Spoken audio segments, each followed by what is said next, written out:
In today's video, I'm going to teach you how to add PDF in Notion. By the end, you'll know two reliable ways to get a PDF into your workspace, how to view it, and how to size it so it fits your page perfectly. Start by opening your browser and heading to notion.com. On the home page, click Log In. If you use Google to sign in, choose the Google option and pick your account to continue. Once you're in, you'll land in your workspace. Create a new page by selecting Add a Page. Give your page a clear, descriptive name so it's easy to find later. Something like Project Brief PDF or Invoice Archive works well. Now, let's add the PDF, and we'll cover both methods so you can pick the one that fits your needs. First method, upload the file as a file block. Click in the empty space under your page title to place your cursor, then type /file.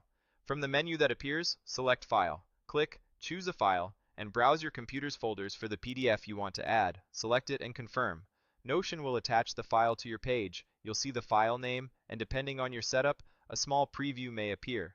If you click the file or its link, Notion opens a full preview in a new tab, so you can read or download it easily.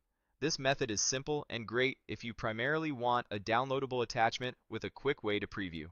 Second method, embed the PDF directly for an inline viewer. Click again in the page space and type Embed. Choose Embeds, then click Upload.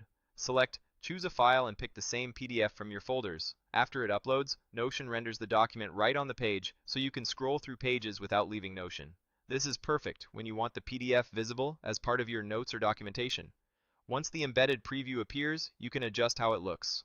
Hover near the edges of the PDF block until you see a resize handle, then click and drag to make it wider or narrower. This helps you balance readability with layout, whether you want a compact viewer beside notes or a wide centerpiece preview. If you ever need to change the layout later, you can drag the block to reposition it on the page. That's it. You can now add a PDF in Notion either as a downloadable file or as a fully embedded scrollable preview, whichever suits your workflow best.